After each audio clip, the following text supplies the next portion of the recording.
เข้าสู่พิธีการในวันสำคัญของพระพุทธศาสนาสถานะวันนี้ก็เป็นวันมาฆบูชาในอันละเอียดละอ่อนตื่นใจนะวันนี้นะปกติเขา2 ถุงมันคงจะเดิมเราเคยรับวันนี้1 ถุงน่าจะแคว้นน้อยอะไรนะทางนี้ ไปกล่าวสมุทรถาวัดประดุจพึ่งมาก็6 โมงถึง6 โมงครึ่งเสร็จแล้วก็ปิดวัดเสร็จเรียบร้อยแล้วโยปาสถาตวัดเย็นแล้วก็ทำประทักษิณวันนี้สถาก็จะหันแปลกๆว่าพระอาจารย์จะได้มีเหมือนกับสถาอันนี้เนี่ยเอามือสถาพอก่อนดูเบนไปหาสื่อมา70 บาทอันนี้มันเป็นจุกถ้าเป็นแก้วเนี่ยมันจะแพงกว่านี้เพราะนั้นเนี่ยมาซื้อพุ่นที่กุฏิก็เลยกุฏิก็มีเดี๋ยวต่อไปเนี่ยเดี๋ยวสถาถือที่อีกุคนนะเพราะว่าเขาต้องยกระดับสถาวัดตาเดือต้องยกระดับจะไปกำสวยเลยปั้นปีที่แล้วเดี๋ยวนี้ยังกำสวยอยู่นะมันต้องยกระดับที่เอียงสถาเนาะเขาถ่ายแล้วก็จะถือไปเองแล้วก็มันถ่ายทอดสดไปทั่วเปิดกระหันว่าเขาถ่ายผู้สถาวัดภูมิพรจิตธรรมดาเดี๋ยวนี้เป็นพัฒนาขนาดนั้นเลยนะเดี๋ยวก็ว่าขนาดกลับเลยตอนนี้ก็ลมออกปั๊บแล้วก็ไปย่อยน้ำตาเทียนไปย่อยใส่มือแล้วก็นี่ทางโรงเรียนการเตรียมที่ตั้งเตียนตุ้ยที่บริเวณด้านหน้าตั้งไว้เรียบร้อยแล้ววันนี้ในช่วงที่การนั้นเดินทำประทักษิณสวดมนต์ก็ตามเวียนเทียนก็ตามก็จะให้สดไปทั่วหมดกันแต่นั่นในช่วงที่เดินทำประทักษิณเวียนเทียนงดอูกันแต่ถ้าบอกอูถ้าบอกงดนี่นะมันกระดังไปทั่วโลกหมดกันเป็นหันมูดอะไรต่าง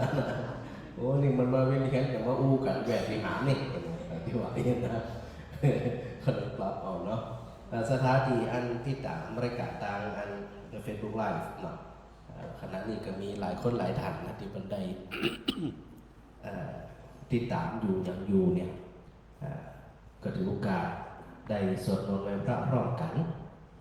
วันสำคัญของพุทธศาสนาที่วันนี้พระอาจารย์ได้เห็นนะสถานแต่แล้วนี่จะไปกรุงเทพต่อเมื่อคืนเนี่ยนะบริเหตุเหมือนกันนะแต่ว่าถ้าเร็วกว่าเจ้าน้อยนึงก็เป็นอย่างเคยเป็นเกินไปนะขอเอารถไปเองบริเหตุขนาดนั้นแล้วก็เตรียมหนังสือสวดมนต์นาที่7เลยนาที่7ทุกทีว่าอะไรโอเคหนังสือนี้ก็เลยที่วัดสุนทรภูมิก็มีหลายกล่องอยู่เนื่องจากว่าโดยปกติเขาก็จะมีแจกสถานบางทีในกุฏิบัดนี้เข้าเปิดต่อมาขอในวิหารเนี่ยไม่ว่าใครก็ตามถ้าเอาไปสวดไม่ยิบเอาไปเลยยิบเอาไปได้เลยแต่บางคนที่เปิดมาบอกว่าสามารถที่จะไปได้เลยแต่เพราะว่ามีความตั้งใจจากทางของบริษัทก็อันชุดไฟเขาดิโลจิสติกนะที่เป็นก้าวเป็นประธานในการพิมพ์หนังสือสวดมนต์นี่ขึ้นมาเอาละเดี๋ยวก็จะเดินไป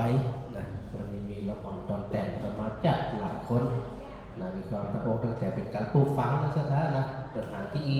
ต่อไปเป็นการดูแลศาสนาดูแลว่าแต่งหมู่เฮาเนี่ยหมู่เฮากับลดไปเป็นจุดนะประการที่สำคัญวันนี้ทำอย่างหนึ่งวันนี้ไม่สอนเอาอันปัจจัยมาถวายนี่อยู่ครับขอบคุณครับแต่มีอยู่ขอบคุณจัดหลายอันแม่สมพรก็สวดมนต์ทุกวันแล้วก็ทุกวันถึงสวดก็ใส่3 บาทวันละ3 บาทพระพุทธ1 บาทพระธรรม1 บาทพระสงฆ์1 บาทพระอาจารย์แนะนำว่าพุทธปอดแทน1 บาทคุณครูบาอาจารย์แทน1 บาทอันนี้แนะนำมาได้นะ3 บาทพอละแต่เต็มมาได้กับเอาว่าอันเป็นการนำกับไฟวัดหรือว่าผู้การได้พัฒนาสื่อแล้วก็ทุกก่อน ไม่กวาดก้าอย่างก้าอันได้ขาดแคลนตุยัดผอกตุดูตุลุดุ้มผอกตุเบนผอกเนี่ยอันได้ขาดแคลนกับอาศัยสามตนเนี่ยนะสถานะในการช่วยเหลือดูแลอันนั้นขาดอันนี้ขาดกับบอกพระพุทธเจ้าสามตนนี้ว่าอันได้ขาดบอกเลยซื้อมาเลยนะที่มันจำเป็นเนี่ยมันต้องไปเกรงใจนะแล้วก็มาเบิกได้ตลอดเป็นกันแต่ดังนั้นเนี่ยเดี๋ยววันนี้คืนนี้เดี๋ยวพระอาจารย์จะแจกบาตรเอาสถานแจกไปทุกคนเลยกันแล้วกันนะเอาไว้ที่บาตรวันละบาทก็ได้จบวันละบาทก็ได้ตามสบายนะเราทำทั้งหลายไปพร้อมกันมาซื้อมาแล้วครับเว็บโอเคแจกหนังสือสวดมนต์ใครที่ยังมาได้ครบหรือยังหนังสือฮะ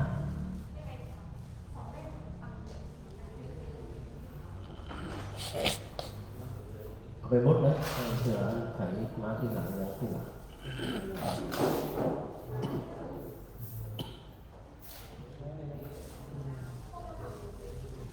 เอาไว้แต่นั้นถ้าประโคตรบอกเลิกประเพณีนี้เอาละถือโอกาสให้ตั้งอกตั้งใจเลิกเปิดหนังสือหน้าที่7เขาภาษาตัวจิตเป็นสมาธิในการสวดมนต์แล้วก็ก่อเกิดกุศลสติปัญญาในการที่เขาทั้งหลายแปลเกิดความเข้าใจในหลักธรรมนั่นสืบต่อไปอย่างตั้งใจเลิกโยสุภะคะวะอะระหังสัมมาสัมพุทโธพระผู้มีพระภาคเจ้านั้นพระองค์ใดดับเพลิงกิเลสเพลิงทุกข์สิ้นเชิงตรัสรู้ชอบได้โดยพระองค์เองสวาคาตัวเองนะภะคะวะตาธัมโมพระธรรมเป็นธรรมอันพระผู้มีพระภาคเจ้าพระองค์ใดตรัสไว้ดีแล้วปันโนภะคะวะโตสุปฏิปันโนยัสสะภะคะวะโตสาวกสังโฆพระสงฆ์สาวกของพระผู้มีพระภาคเจ้าพระองค์ใดปฏิบัติดีแล้วธัมมยังภะคะวันตังอิเมหิสักการะยะถารังอาโรติเตหิอภิปุข้าพระเจ้าทั้งหลายขอบูชาอย่างยิ่งซึ่งพระผู้มีพระภาคเจ้าพระองค์นั้นพร้อมทั้งพระธรรมและพระสงฆ์ด้วยเครื่องสักการะทั้งหลายเหล่านี้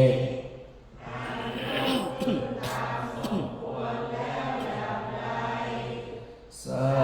ธุโลภันเตภะคะวาสุจิระปะรินิพพุตโตภิส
ระหังสัมมา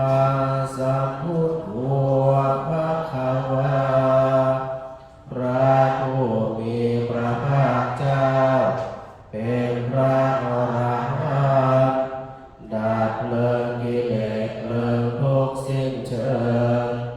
ตรัสรู้ชอบได้โดยพระองค์เองพุทธังภะคะวันตังอภิวาเทมิขออภิวาทพระผู้มีพระภาคเจ้าผู้รู้ผู้ตื่นผู้เบิกบานสวากขาตัวภะคะวะตาธัมโมพระธรรมเป็นธรรมที่พระผู้มีพระภาคเจ้าตรัสไว้ดีแล้วธัมมังนามัสสามิข้าพเจ้าขอนมัสการพระธรรมสุปฏิปันโนภะคะวะโตสาวกสังโฆพระสงฆ์สาวกของพระผู้มีพระภาคเจ้า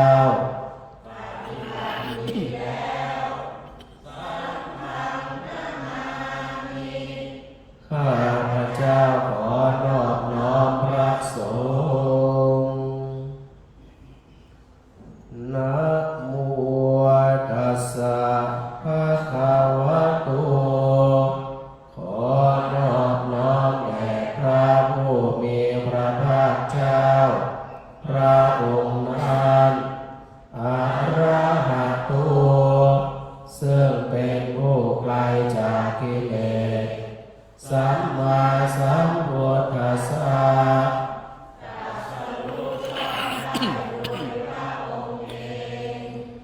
นะโมตัสสะภะคะวะโตขอนอบน้อมแด่พระผู้มีพระภาคเจ้าพระองค์นั้นอะระหะโตซึ่งเป็นผู้ไกลจากกิเลสสัมมาสัมพุทธัสสะตรัสรู้ชอบได้โดยพระองค์เองนะโมตัสสะภะคะวะโต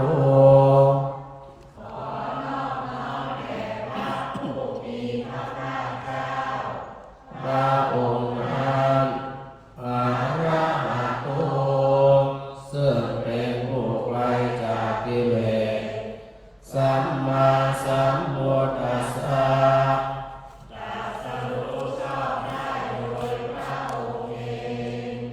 เปิดเป็นหน้า22หน้า22จะปาการทำวัดเย็นเนาะ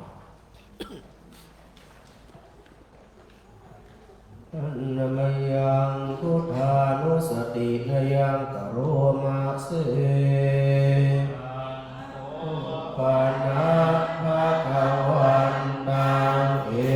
วังมัวกิตติสัพพวะอะโภคะโตก็กิตติศัพท์อันงามของพระผู้มีพระภาคเจ้านั้น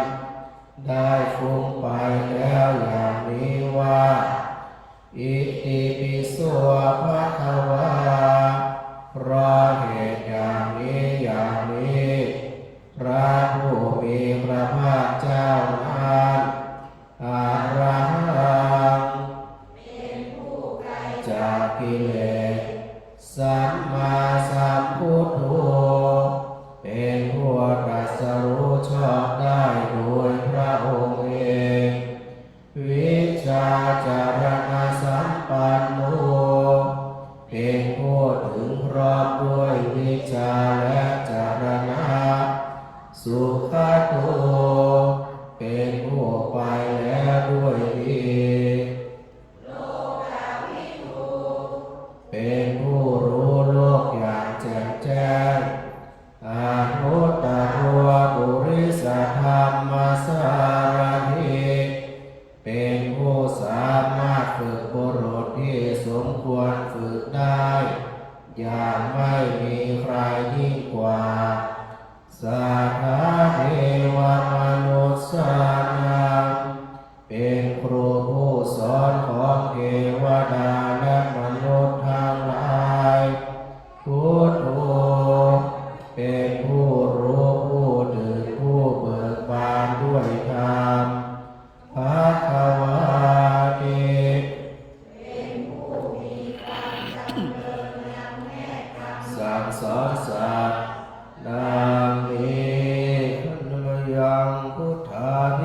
ติกโรมาเสพุทธวารันตวรตาภิกขุนาภิยุตโต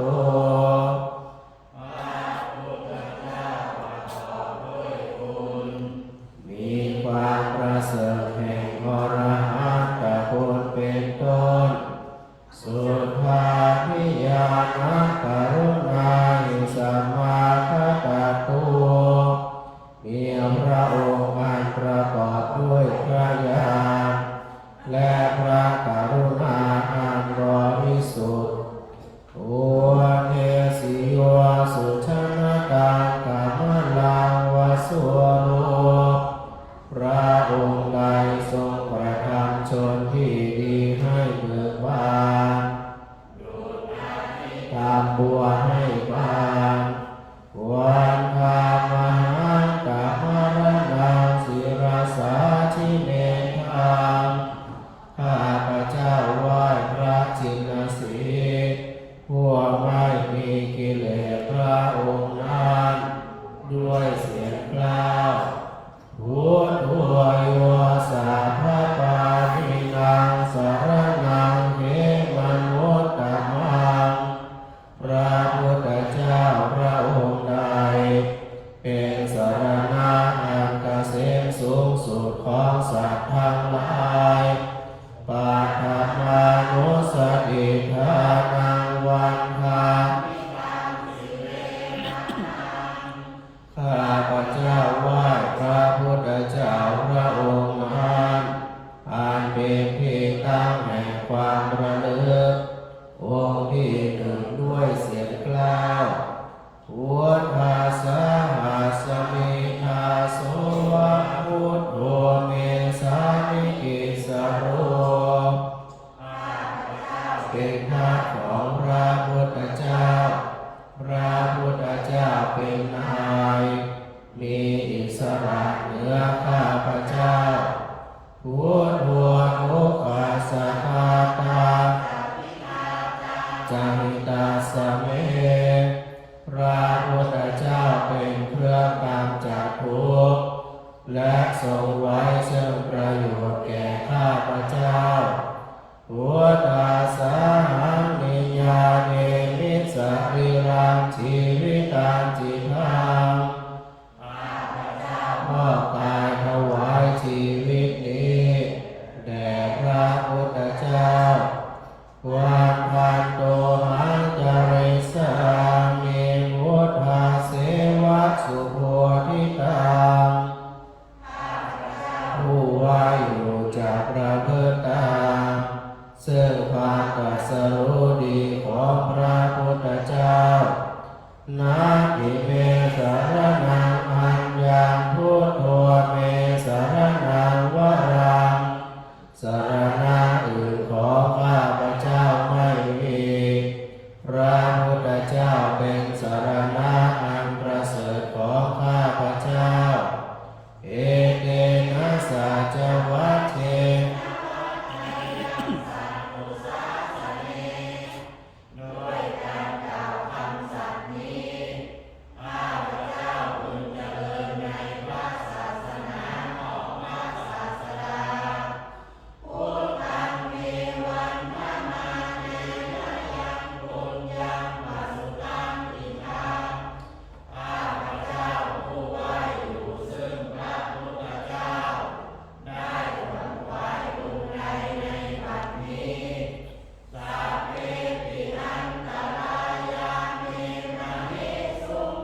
ซึ่งผู้ทรงธรรม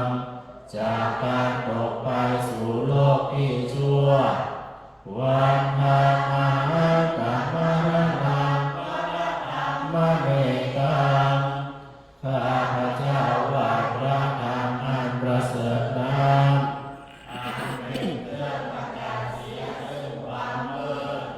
ธรรมโมโย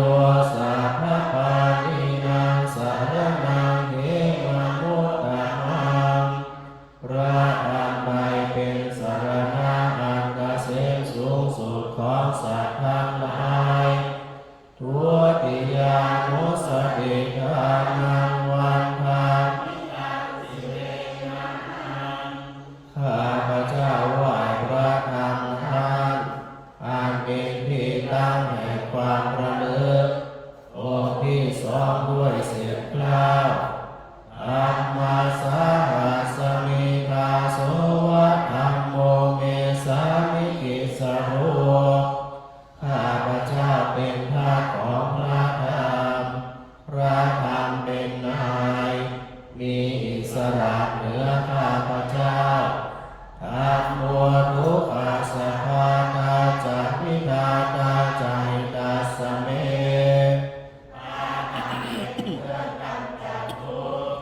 และทรงไว้ซึ่งประโยชน์แก่ข้าพเจ้าธรรมัสสาหังวิญญาณเมมิสรีรังชีวิตังจิตังข้าพเจ้ามอบกายถวายชีวิตนี้แด่พระธรรมวันพันโตหะจริสามิธรรมเสวะสุธรรมตังว่าอยู่จากประพฤติตามซึ่งความเป็นธรรมดีของพระธรรมนาทิเมสารนังอัญญังธัมโมเมสารนังวรังสารณะอื่นของข้าพเจ้าไม่มีพระธรรมเป็นสารณะอันประเสริฐของข้าพเจ้า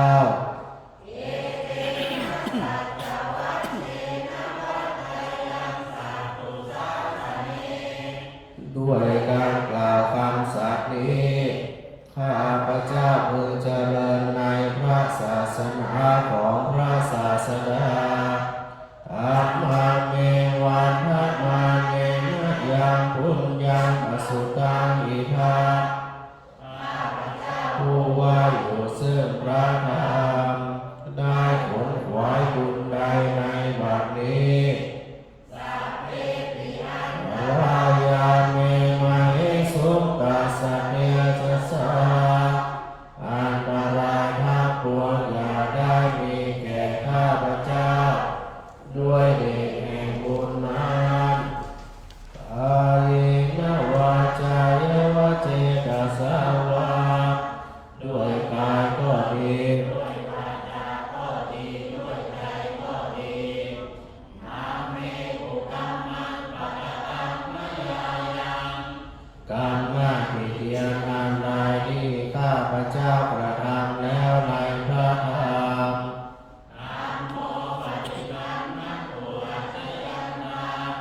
ขอพระธรรมจงงดซึ่งโทษร่วงเกินนั้น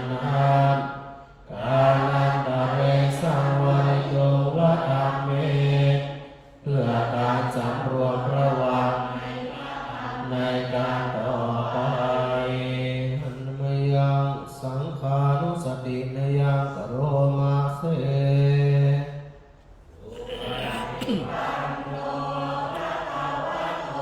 สาวกสังโฆทรงสาวกของพระผู้มีพระภาคเจ้าผู้ใด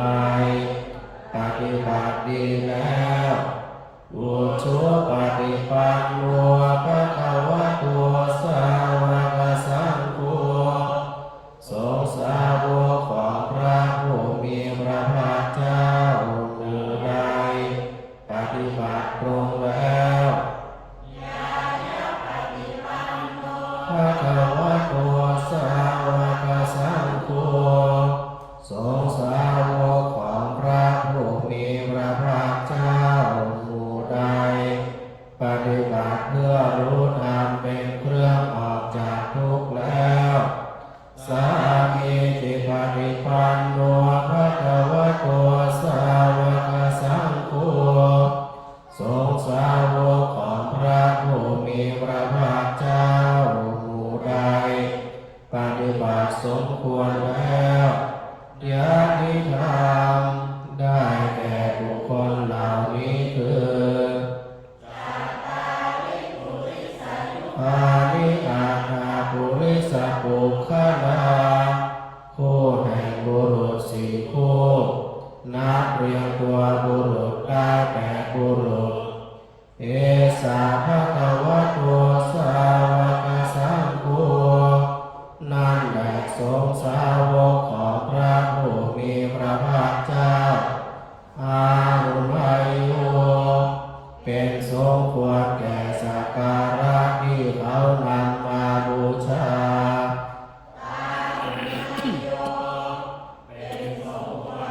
สักการะที่เขาจัดไว้ต้อนรับทักษิณายุเป็นผู้ควรรับทักษิณาทาน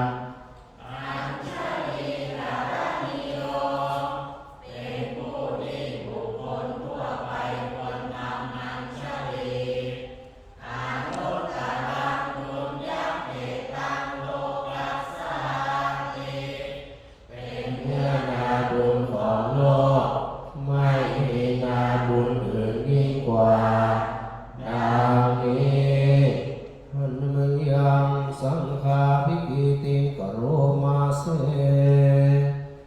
สัทธามัจจุสุปฏิปัตติคุณาภิยุตโตพระสงฆ์ที่เกิดโดยพระสัทธรรมประกอบด้วยคุณมีความประพฤติดีเป็นต้นโยธาภิโภอริยปุคคลสังฆเสถุเป็นหมู่แห่งพระอริยบุคคลอันประเสริฐแต่จำพวกปวาราสยกายจิตโตมีกายจิตอันอาศัยธรรมมีศีลเป็นต้นอันประวรวันธานาตมริยานคนังสุสุธาข้าพเจ้าไหว้พระอริยเจ้าเหล่านั้นอันบริสุทธิ์ด้วยดีสังโฆโยสัพพปานินังสารนังเขมาโมตตมังเป็นสารณะอันเกษมสูงสุดของสัตว์ทั้งหลายตาติยานุสติทานังวันทานิตังสิเรียนาข้าพเจ้าไหว้พระสงฆ์นั้นอันเป็นที่ตั้งแห่งความระลึกองค์ที่สามด้วยเสียงกล้าวสหัสดิทาสวัสดิ์ตัวเมสามิกิสโรของพระสงฆ์เป็นนายมีอิสระเหนือข้าพเจ้าสังโฆนุขาสัพพาตาจาริธาตาจาริตาสเมพระสงฆ์เป็นเครื่องกำจัดทุกข์และทรงไว้ซึ่งประโยชน์แก่ข้าพเจ้าสังฆาสานิยาเมนิสัพพิรังชีวิตังจิตังถวายชีวิตนี้แด่พระสงฆ์วันนันโตหังจาริสามิสังฆาโสปฏิปันนตังข้าพเจ้าผู้ว่าอยู่จากพระพุทธาซึ่งความปฏิบัติดีของพระสงฆ์นาติเมสารนังอัญญังสังโฆเมสารนังวรัง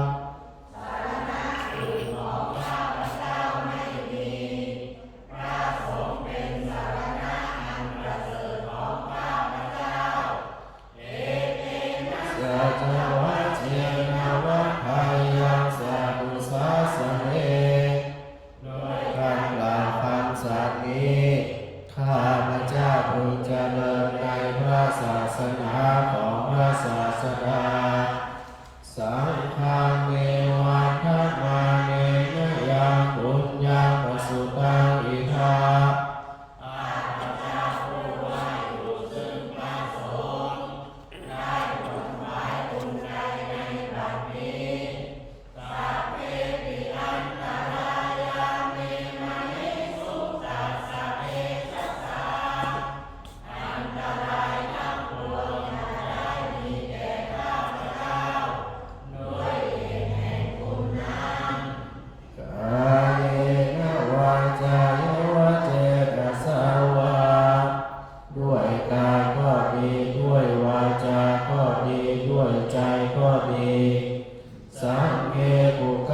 ชา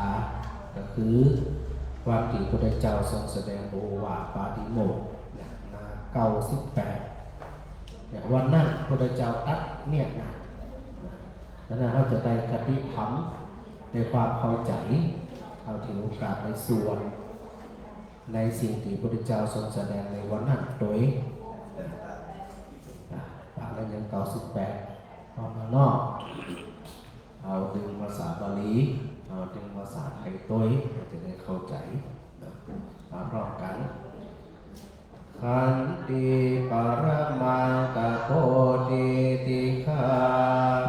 ขันติคือความอดกลั้นเป็นทางเครื่องเผากิเลสอย่างยิ่งนิพพานังปรมังวทันติพุทธาผู้รู้ทั้งหลายกล่าวว่านิพพานเป็นธรรมอันยิ่งสัพพชิโตรูปธาตุผู้กำจัดสัตว์อื่นอยู่ไม่ชื่อว่าเป็นบรรพชิตเลยสัมมโนโหติปรังวิเหกยันตัวผู้ทำสัตว์อื่นให้ลำบากอยู่ไม่ชื่อว่าเป็นสมณะเลยสัพพะปาปัสสะอาการนังการไม่ทำบาปทั้งปวงกุศลสุปสัมปทาการนำกุศลให้ถึงพร้อมข้าพเจ้าการชำระจิตของตนให้ขาวรอบเอตังพุทธานาสาสนังทำสามอย่างนี้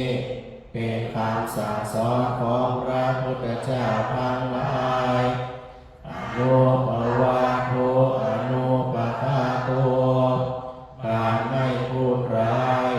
การไม่ทำร้ายปาติโมกเขจะสังวโรมาตานุตาจาภาตาสมิงความเป็นผู้รู้ประมาณในการบริโภคปานการจัดสยนาสนะการนอนการนั่งในที่สงัดอาทิจิตเตจายโยโคความหมั่นประกอบในการทำจิตให้ยิ่งเอกังพุทธานาสาสนังเป็นคำสั่งสอนของพระพุทธเจ้าทั้งหลายพอเราสวดแล้วเขาจะได้หันว่าโอวาทปาติโมกข์เนี่ยเป็นแบบแม่บทของการทำงานที่ประสบความสำเร็จพระเจ้าทรงแสดงโอวาทปาติโมกข์เนี่ยในพรรษาที่2แล้วก็ส่งพระไปประกาศศาสนาประสบความสำเร็จสถานะก็ด้วยนโยบายวิธีการตลอดหลักการ3วิธีการ4อุดมการ3หลักการ4วิธีการ6เนี่ยที่เป็นว่ามานี่นะดังนั้นเนี่ยคนที่จะต้องทำงานประสบความสำเร็จก็ตามการประพฤติปฏิบัติธรรมที่จะสำเร็จก็ตามต้องมีความอดทนเป็นเลิศขันติปรมังตโพธิทิขาแต่ว่าทำยุดทำดี2 วันทำชั่ว5 วันเนี่ยจะได้ทำดีได้ดีสักเดือนกระตัวทำบดีทักกว่าทำดีอ่ะแต่พวกเราต้องอดทนแล้วนะบางทีเนี่ยเขาจะทำอย่างสักอย่างหนึ่งมีปัญหามีประสักมีคนขัดขวางคนมาหันตัวเปิดว่าต้องอาศัยความอดทนเผานะตะโพดีที่ขาเนี่ยก็คือเผาความขี้ข้านเผาความบ้าเอาไหนเผาการพัดวัดประการพรุ่งเนี่ยอย่างในวันนี้ที่ประจักษ์ว่าไหวอันสถามาอันที่ก็อ่อนมาหลายรุ่นไปไว้นี่นะนึกอันก็วัดมีประโยชน์เขาถุงเทสร้างโบสถ์สร้างวิหารสร้างศาลารถพระพุทธ10 ล้านถ้าปิดไหวผู้คนกินกับปลูกกินเนี่ยแม่มันก็คุ้มแต่ถ้าทุกปีได้ปัญหานี่นะก็จะจืดใจที่เป็นได้ทำมานี่นะแล้วก็อาจจะวัดอดีตต่างๆมันจะเป็นได้ เสียสละมาจืดใจตลอดถึงผู้นำตัวศรัทธาตัวหลายคนหลายท่านในที่นี่นะรวมแรงรวมใจกันสร้างเขาจะเห็นว่าวิหารมีคุณค่าเดี๋ยววันละคือพระพุทธเจ้าสอนได้เป๊กเล็กเลยมู้สร้างเพื่อที่อย่างมาสถานถ้าสร้างเราเป็นประโยชน์ที่ยะเอามาแจกมาสอนเพราะบวชวิหารวัดวาอารามปัจจัยของพระเจ้าเป็นของทุกคนควรที่เอามาใจที่เป็นประโยชน์เนี่ยอันนี้ถือว่าจริงใจเลยอันนี้ประการที่สองที่พระพุทธเจ้าทรงตรัสว่าการที่อันทำงานประสบความสำเร็จนั้นต้องดูจุดมุ่งหมายการประพฤติปฏิบัติธรรมโดยที่สุดควรว่าไปสู่ความบ่มีไปสู่ความดับเวลาสุดท้ายเนี่ยอย่างกระจับแต่โดยสุดท้ายแล้วห้องนี้ห้องบอกเกี่ยวข้องห้องบอกห้องแวกเนี่ยทำความนี้ก็ต้องการคนชมกระจ่างก็ขอบคุณไปชมจากนิ้นเท้าเสริมกับเป็นยังแต่คนห้องว่าโดยที่สุดไปสู่ความว่างเปล่าถ้าเขาคิดถึงสู่ความว่างเปล่ามาได้เขามีความสุขและเขาถึงพระศาสนามานั่นและพระพุทธเจ้าก็ตรัสว่าการที่จะเป็นบรรพชิตไม่ใช่เฉพาะหมายถึงจุเจ้านะสมณะก็ไม่ได้หมายถึงจุเจ้าบรรพชิตคือผู้หลีกผู้เว้นจากสิ่งบดีสมณะจะแปลว่าผู้สงบการที่เขาทั้งหลายเข้าไปสู่ความสงบนั่นพระพุทธเจ้ารักสรรเสริญบอกว่าการพีด้วยหมู่คณะอู้เรื่องที่บอกว่าอู้คนว่าชีวิตบอกเป็นมงคลเสียเวลาไปวันหนึ่งอย่างนี้แต่นอกจากนั้นพระเจ้าตรัสว่าถ้าเนี่ยจะได้จะมีชีวิตของเขาเนี่ยมีหลักประกันมั่นคงว่าบัตรตังแน่นอนว่าเสื่อมถอยเนี่ยก็คือหนึ่งบัตรทำความชั่วอันยังประจักษ์ที่มันสิ่งที่บดีแบบนี้และอันยังที่มันดีเห็นเนี่ยจิตป้อเลยนะสองอย่างนี้เวทไม่ใช่เวทประทับสิ่งที่ชั่วแต่ก็เร่งทำสิ่งดีไม่ได้หมายถึงเป็นหลักประกันว่าจะมีคนด่าคนนี้ก็มีคนด่าใดพระพุทธเจ้าจึงมีหลักที่สามนะว่าคือเขาทั้งหลายเนี่ยได้ใส่ใจในส่วนของสติจักรประโยชน์ของมันก็คือมันชำระจิตของตัวเองมันชอบก็ควางไม่ชอบก็ควางชมก็ทิ้งไม่ชมก็ทิ้งถ้าสมมติว่าเขาติดใจในคำชมเกิดวันใดวันหนึ่งบรรดาขึ้นมาปลุกใจกว่าเก่าละมันยังชมเขาเหมือนเดิมว่าเขาทำดีเสมอต้นเสมอปลายแล้วเนี่ยบางทีเขาหูไงว่าเขาเนี่ยมีความบกพร่องทางใดแต่นอกจากนั้นพระเจ้าบอกว่าการอยู่ด้วยกันก็ตามการทำงานก็ตามเนี่ยจะต้องไปในลักษณะหนึ่งบ่สร้างศัตรูต่อให้บ่มีมิตรก็อย่าได้มีศัตรูเพราะศัตรูนั่นคอยขัดขวางทุกอย่างเขาทำอะไรอย่างก็ขัดขวางเขาทำอะไรอย่างก็ต่อต้านอันนี้เป็นเรื่องของศัตรูถ้าบ่มีศัตรูต่อให้บ่มีมิตรเขาจะปฏิบัติตามห้องมีปัญหาแต่ว่าเขาบ่ขัดขวางนั้นพระเจ้าบอกว่าอนุบวาโตอนุปคาโตอย่าไปกล่าวร้าย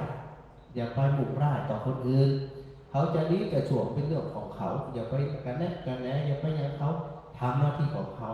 พอเขามีศัตรูแล้วโอกาสที่จะหามิตรก็ง่ายขึ้นนะแล้วก็พระพุทธเจ้าทรงตรัสว่าปาติโมกข์จะสังวโร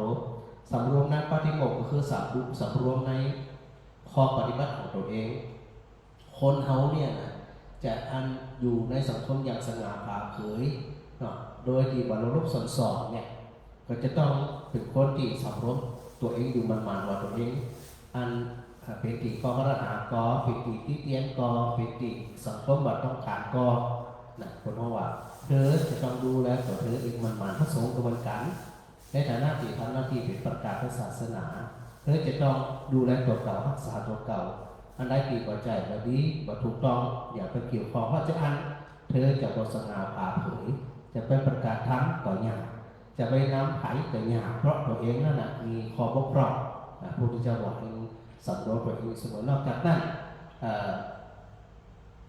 สามารถที่จะสำรวมคุณน้องวัดตัญญุตตาพัฒสมุนก็คืออยู่งานกินงานบวชดูเจ้าบวชสถาบเรืองหมากในการกินก็คือกินเพื่อที่จะมีกำลังกินเพื่อที่จะเติมกำลังว่าได้กินเพื่อม่วนว่าได้กินเพื่อความเมามันว่าได้กินเพื่อความผู้รู้ว่าได้กินเพื่อมันแป้งพระพุทธเจ้าบอกว่าอยู่งานกินงานเจ้าสถาพ่อจะได้สถากินจะได้อยู่จะได้พระเจ้าก็สามารถรับต่อพระเจ้านอกจากนั้นพระเจ้าก็ตรัสบอกปันตันจัสยนาสนะหาที่นั่งที่นอนที่เหมาะสมคือมันเหมาะสมอยู่ในสงบอยู่ในที่เงียบ เพราะว่าเวลาเขาเงียบเขาสงัดแล้วเนี่ยมันมีโอกาสทำให้จิตเขามันว่างพอจิตว่างเราได้นะสถานจะเข้าใจว่าคำว่าว่างจิตวิเวกมันจะมีความสุขมีจะได้ดังนั้นเนี่ยในวันนี้มันเป็นวันที่เขาท่านทั้งหลายได้ใส่ใจปากันระลึกนึกถึงพระอาจารย์ได้ย้ำอยู่เสมอว่าวันสำคัญของพุทธศาสนานั่นเขาจะไปทำไปเดินเวียนเทียนเพียงแค่เป็นแฟชั่นเกิดทำเขาทำหรือเพื่อที่จะไปทำแคปชั่นไปอวดคนนั้นอวดคนนี้ทำได้ออกได้แต่ว่าเขาเนี่ยมีที่ใจตั้งใจแตะเวลาเขาตั้งใจแตะถ่ายถูกไปลงโซเชียลลงอย่างไปอย่างน้อยที่สุดคนอื่นเขาก็อนุโมทนาสาธุกับเขาที่เคยเขาวัดเขาวาได้ใส่ใจในเรื่องของพระศาสนาอันนี้เป็นบุญนะแต่ว่าเขามีความตั้งอกตั้งใจในเมื่อเขากระทำแล้วเนาะดังนั้นเนี่ยก่อนที่เขาทั้งหลายจะได้ทำการทำประทักษิณก็อยากจะให้หมู่เขาทั้งหลายนั้นได้สำรวมจิตเนาะสำรวมจิตเติมอาหารใจให้กับตัวเก่าโดยการสำรวมใจที่พระพุทธเจ้าทรงตรัสไว้เสมอว่าจิตวิเวกจิตที่มีสงบนั่นเป็นจิตที่มีพลังสามารถที่จะทำต้นจัดการกับปัญหาประสาททั้งหลายได้สถานทั้งหลายก็ยืนตัวตรงๆยืนตัวตรงๆเต็มที่มือจะวางก็ได้ก็ได้จะหนังก็ได้ก็ได้แล้วก็ลับตาลงปิดอีกหนึ่งทวารพอลับตาลงแล้วแต่บ่ฮู้จะคึดหยังสถานก็ใส่ใจร่างกายของเขาที่นั่งอยู่ว่าเขานั่งอยู่ทางไหนหันการนั่งของเขาดิชัดๆเลยที่พระพุทธเจ้าทรงตรัสไว้เสมอว่านิสินโนวานิสินโนมาติประชานาติเธอย่อมรู้ชัดว่าขณะที่เธอนั่งอยู่ก็รู้ชัดว่าเธอนั่งอยู่สังเกตกายของเขาชัดๆนะว่าเขานั่งทางไหนนั่งเช่นใดนั่งตรวจตรงเช่นใดแล้วก็สังเกตที่ความรู้สึกก็ได้ว่าขณะนี้เรามีความสุขเรามีความผ่องใสตัวขณะนี้มันมีความกังวลอยู่กับไปพอนะว่าขณะนี้เนี่ยความกังวลเกิดขึ้นเวลาไปพอมันแล้วหันชาติแล้วเนี่ยความกังวลมันก็บ่สามารถอยู่ต่อไปได้เพราะเขาไปผูกตันมันแล้วก็เขาปล่อยไปทิ้งไปสถานต่างๆอาศัยความสงบตรงนี้การสัก5 นาทีเนาะตั้งอกตั้งใจนะสร้างสมบุญบารมีเติมอาหารใจเติมพลังใจใจนี้อนุภาพจิตมีพลังกันเต็มที่นะตั้งอกตั้งใจเลิก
สมควรแก่เวลาเนาะจึงกัดได้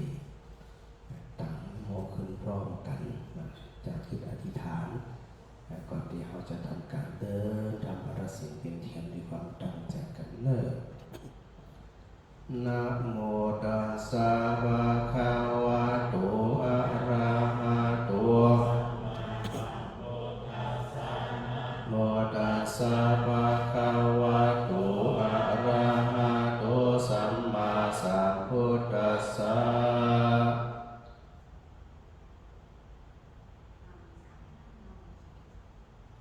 เพราะท่านทั้งหลายได้น้อมใจอธิษฐานในการที่จะทำประสิทธิ์ในคราวครั้งนี้โดยบทภาษาไทยเพื่อเขาทั้งหลายจะได้เข้าใจโดยว่าตามพระอาจารย์เนิ่นข้าพระพุทธเจ้าทั้งหลายขอถือโอกาสได้กระทำการบูชาองค์สมเด็จพระสัมมาสัมพุทธเจ้าด้วยอามิสบูชาคือดอกไม้ธูปเทียนและปฏิบัติบูชาน้อมนำคำสั่งสอนของพระผู้มีพระภาคเจ้ามาประพฤติปฏิบัติในโอกาสที่ได้ระลึกถึงวันมาฆบูชาวันเพ็ญเดือน3ที่พระพุทธองค์ได้ทรงแสดงโอวาทปาติโมกข์ณวัดเวรุวันมหาวิหารด้วยอานิสงส์ของการบูชาในคราวครั้งนี้ขอให้ข้าพระพุทธเจ้าทั้งหลายได้มีโอกาสมีดวงตาเห็นธรรมเข้าใจธรรมบรรลุมรรคผลนิพพานเพื่อข้ามพ้นความทุกข์กายความทุกข์ใจความเศร้าโศกแห่งใจมีแต่ความสุขปรารถนาสิ่งใดสมความปรารถนาด้วยการทุกท่านทุกคนเถิดอรหังพร้อมๆกันอะระหังสัมมาสัมพุทโธภะคะวา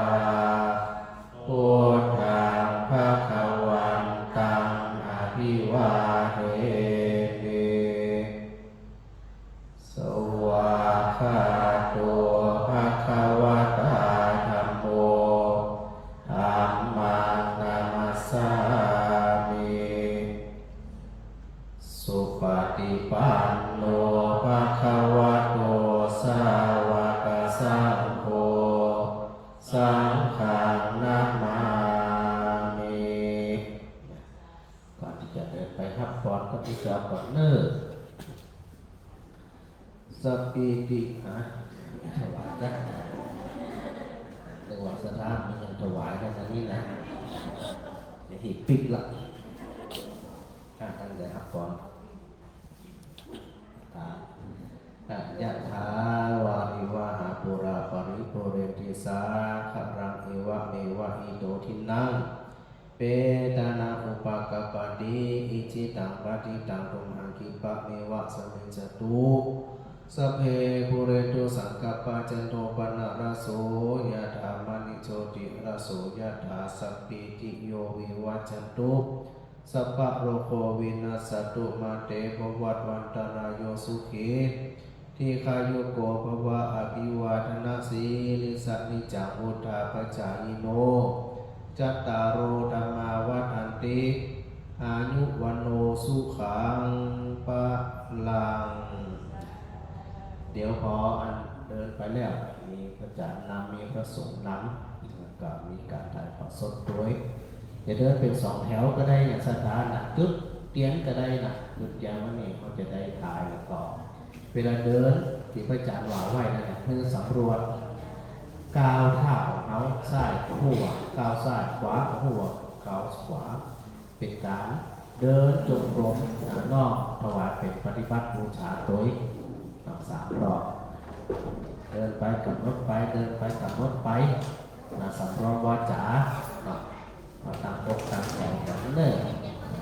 เดี๋ยวเราไปจุดกันพอจุดกันพร้อมแล้วอาจารย์จะเป็นนำ